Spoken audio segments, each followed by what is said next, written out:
Perhaps the most striking aspect of all these narratives is realizing the sheer audacity and diversity of human attempts to grasp the divine. The Gnostic idea that our world's creator could be malevolent, or at best, an imperfect, blind God, is a truly revolutionary twist.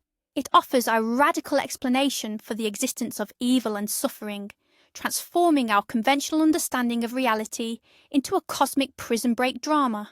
All these images, from Ezekiel's mechanical angels and God wrestling with humanity, to the awe-inspiring, all-encompassing terror of Vishvarupa and the serpent-like demiurge, are far more than just strange fantasies.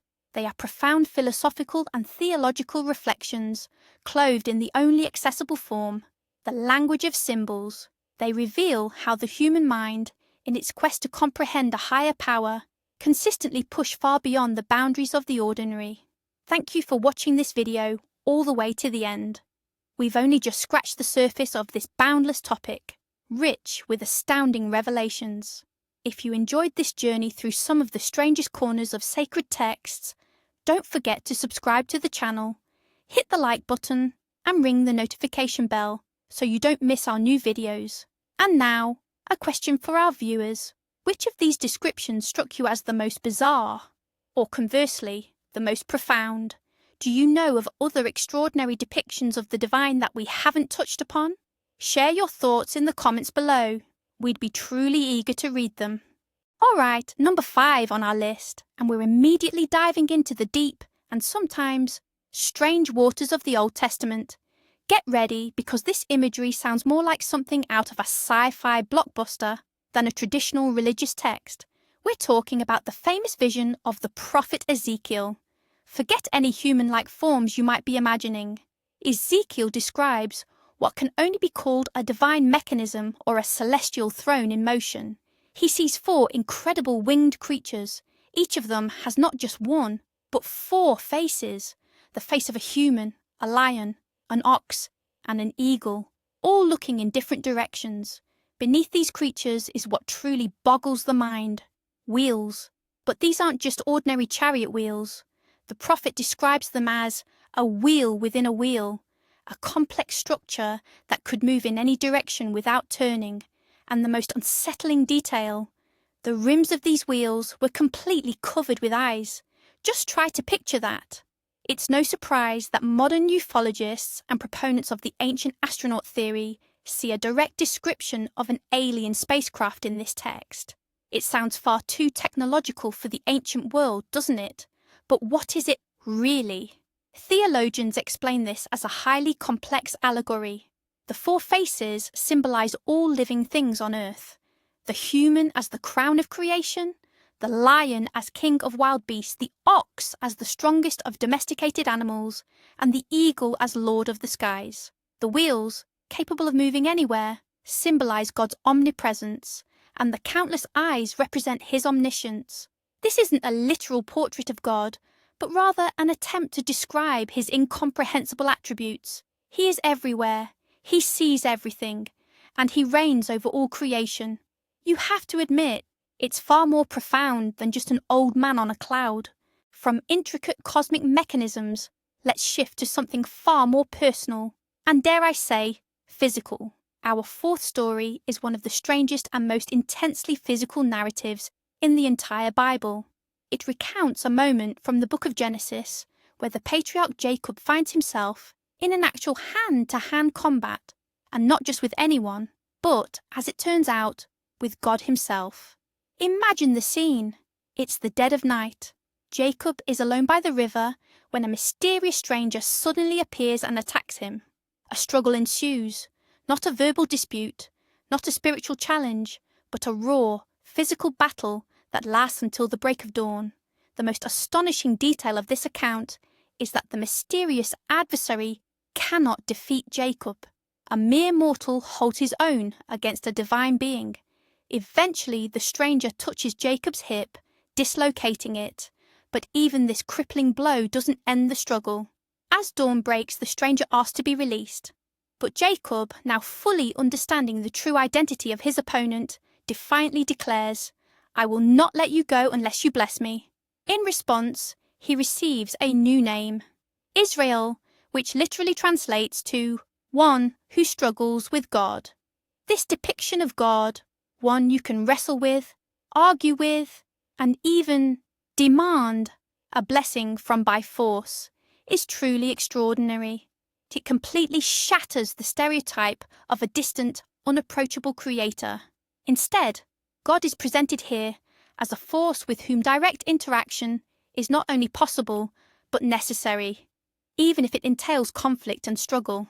Coming in at number 3 on our list is an image that challenges the very possibility of seeing God. While Jacob wrestled with the divine, Moses sought something far more profound. He wanted to see him. The answer he received gave rise to one of the most enigmatic images in all of sacred texts. Picture this. The prophet Moses is on Mount Sinai, engaged in direct communion with God. He then makes an incredibly daring request, saying, "Show me your glory." This is essentially asking, "Reveal yourself to me. Let me see your true essence." God's response is a paradox, both an affirmation and a denial. He consents, but with a deeply unsettling and peculiar condition. He tells Moses that he cannot see his face because, and this is the pivotal phrase, "no one can see me and live." Instead, God offers a unique and intricate solution. He says he will hide Moses in a cleft of the rock. Then he will cover Moses with his hand as he passes by. Only once he has passed will he remove his hand, allowing Moses to see merely God's backside. What exactly does this signify? Naturally, this isn't a literal physical back. This imagery is a profound and potent metaphor. God's face represents his full, incomprehensible essence, direct contact with which would utterly destroy any mortal. His backside, then, refers to his traces in the world, his deeds, the manifestations of his glory. It's all that human perception can withstand without being shattered. It's the profound concept that God is so immense, we can only truly comprehend him indirectly, through the lasting effects of his divine presence. Now let's shift our focus from the Abrahamic religions and journey eastward into the world of Hinduism, where our second incredible image awaits. And if our previous descriptions felt strange and mysterious, this one is truly vast, awe-inspiring, and even terrifying. We're talking about Krishna's universal form, known as Vishvarupa. The story unfolds on a legendary battlefield, vividly described in the sacred text, the Bhagavad Gita. The great warrior Arjuna is consumed by doubt, questioning whether he should truly fight against his own relatives. His charioteer, Krishna, who is in fact an avatar of the supreme god Vishnu, offers him profound guidance. To ultimately prove his divine nature, Krishna agrees to reveal his true universal form to Arjuna. What is revealed to Arjuna's sight utterly transcends all human imagination and logic.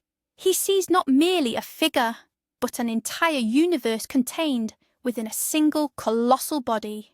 Myriad faces, eyes, arms, and mouths, gazing in every conceivable direction. A form radiant with a light brighter than 1,000 suns, all blazing simultaneously in the sky. Within this magnificent form, Arjuna perceives all of existence, all gods, all demons, all humans, every planet and galaxy. He witnesses the past, the present, and the future unfolding simultaneously. He even sees warriors, including his own enemies, rushing headlong into the fiery mouths of this deity, to be consumed like moths, relentlessly drawn to a devastating flame. This vision is so overwhelmingly powerful and terrifying that Arjuna, the greatest of warriors, is overcome with trembling and sheer horror. He desperately implores Krishna to hide this awe-inspiring sight and return to his familiar, human-like form. The Vishvarupa is far more than just a description of outward appearance. It is a profound demonstration of the absolute, the unfathomable, and at times even horrifying totality of God, a being who is simultaneously the creator, the preserver, and the destroyer of all existence. And now we arrive at our number 1 spot, the most radical and perhaps the most shocking concept of God we've explored today. What if the creator of our world isn't a benevolent and wise architect, but rather a cosmic mistake, an imperfect, ignorant, and even malevolent being. Welcome to the world of Gnosticism and its chief antagonist, the demiurge. Gnosticism, an early mystical movement within Christianity, was deemed heretical. Gnostics believed in a true, unknowable, and perfect God, dwelling in a spiritual realm of pure light. They asserted that our material world, with all its suffering, illness, and death, was not created by this benevolent, true God. According to their teachings, our world was the handiwork of a lesser, flawed deity named Yaldabaoth, also known as the demiurge. He emerged as an accidental emanation from one of the higher spiritual entities and was subsequently alienated from the true divine fullness. This creator was described as blind, ignorant, and profoundly arrogant. He was often depicted with the head of a lion and the body of a serpent, powerful symbols of wrath and base, material instincts. The demiurge, in his profound ignorance, mistakenly proclaimed himself the one and only God, echoing a phrase from the Old Testament, "I am a jealous God, and there is no other God besides me." According to Gnostic doctrine, it was this entity who trapped divine sparks, our true souls, within prisons of flesh, binding them to our material bodies. This radical idea completely flips conventional cosmology on its head. Here, the Old Testament's creator God is not an object of worship, but a cosmic tyrant, a celestial jailer. The ultimate goal of human life, therefore, isn't to serve him, but through secret knowledge, gnosis, to awaken, recognize one's true spiritual nature, and escape his material prison. The aim is to finally return home to the spiritual realm of the true God. This is, without a doubt, the strangest and most subversive concept of a deity in history. Perhaps the most mind-bending aspect of all these narratives is realizing the sheer diversity and audacity of human attempts to comprehend the divine.